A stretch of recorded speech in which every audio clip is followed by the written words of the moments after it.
Recientemente, la OIT ha estimado que aproximadamente 246 millones de niños entre 5 y 17 años de edad efectúan trabajo infantil en todo el mundo. De estos, unos 179 millones están atrapados en las peores formas de trabajo infantil. Las peores formas de trabajo infantil son las siguientes: esclavitud, servidumbre por deuda, prostitución, pornografía, reclutamiento forzoso de niños para utilizarlos en conflictos armados, uso de niños para el tráfico de estupefacientes y otras actividades ilícitas, y todas otras formas de trabajo susceptibles de perjudicar o arriesgar la salud, la seguridad o la moral de los jóvenes de ambos sexos menores de 18 años.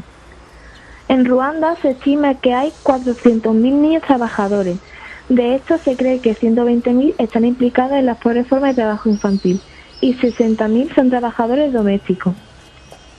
África cuenta con la mayor incidencia de niños económicamente activos. El 41% de los niños de este continente trabajan. Como promedio, más de un 30% de los niños africanos entre 10 y 14 años de edad son trabajadores agrícolas.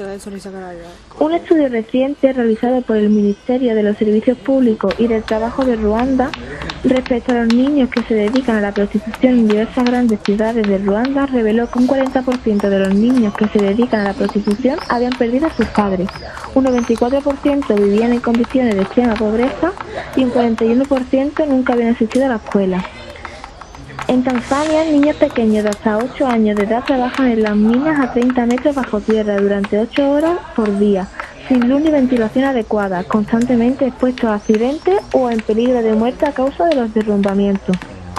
El gobierno de Kenia ha modificado recientemente que 1,9 millones de niños entre 5 y 17 años de edad son niños trabajadores.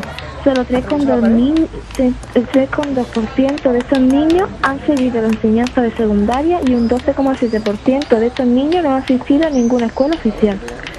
En Kenia, durante la inmensa temporada de cosecha del café, se ha estimado que hasta un 30% de los cosechadores eran niños menores de 15 años. Según el gobierno de Zambia, unos 595.000 niños trabajadores en Zambia. De estos, un 58% tienen 14 años o menos y por consiguiente no pueden realizar ningún tipo de trabajo en virtud de la ley sobre el empleo a las personas jóvenes. En Zimbabue se ha estimado que hasta 5 millones de niños de entre 5 y 17 años de edad se ven forzados a trabajar. Un estudio de la IP sobre niños trabajadores en las minas a pequeña escala en Madagascar demostró que más de la mitad, sobre el 58%, tenían 12 años o menos, que solo un tercio tenía la oportunidad de adquirir conocimiento y que la mitad de ellos procedían de familias con una situación económica precaria y condiciones de vida difíciles. Entre 10.000 y 15.000 niños de Malí trabajan en las plantaciones de Costa de Marfil. Muchos de ellos son víctimas del tráfico de niños.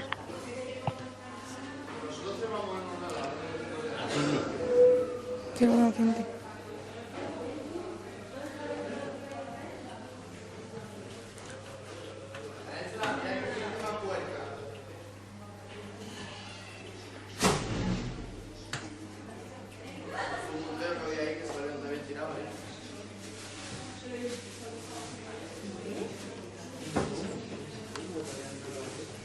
Espera.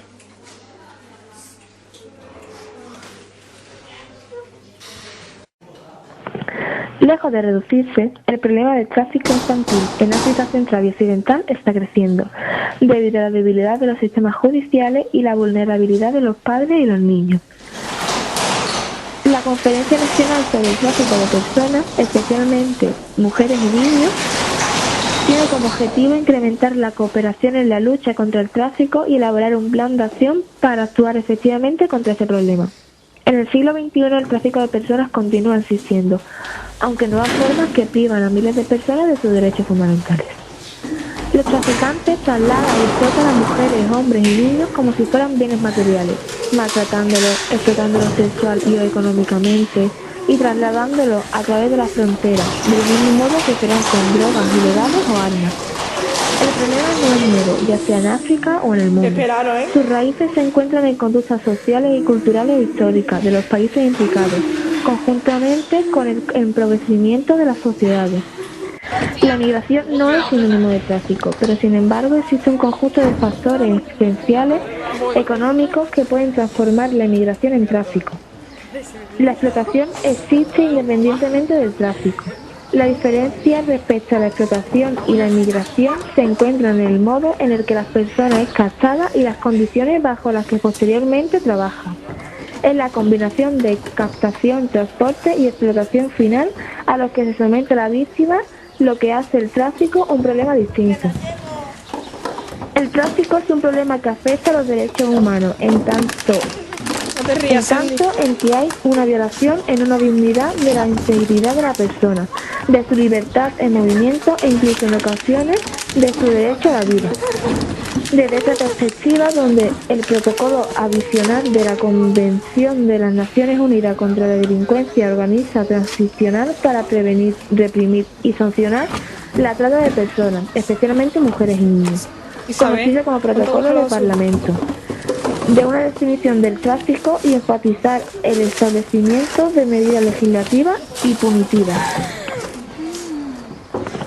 Lejos de reducirse, el problema del tráfico infantil en África Central y Occidental está creciendo, debido a la debilidad de los sistemas judiciales y la vulnerabilidad de los padres y los niños. La Conferencia Regional sobre el Tráfico de Personas, especialmente mujeres y niños, tiene como objetivo incrementar la cooperación en la lucha contra el tráfico y elaborar un plan de acción para actuar efectivamente contra ese problema. En el siglo XXI el tráfico de personas continúa existiendo, aunque nuevas formas que privan a miles de personas de sus derechos fundamentales. Los traficantes trasladan y explotan a mujeres, hombres y niños como si fueran bienes materiales, maltratándolos, explotándolos sexual y económicamente y trasladándolos a través de las fronteras, del mismo modo que fueran con drogas ilegales o armas. El problema no es nuevo, ya sea en África o en el mundo. Sus raíces se encuentran en conductas sociales y culturales históricas de los países implicados, conjuntamente con el empobrecimiento de las sociedades. La migración no es sinónimo de tráfico, pero sin embargo existe un conjunto de factores esenciales económicos que pueden transformar la migración en tráfico. La explotación existe independientemente del tráfico. La diferencia respecto a la explotación y la inmigración se encuentra en el modo en el que las personas es captada y las condiciones bajo las que posteriormente trabajan. Es la combinación de captación, transporte y explotación final a los que se somete la víctima lo que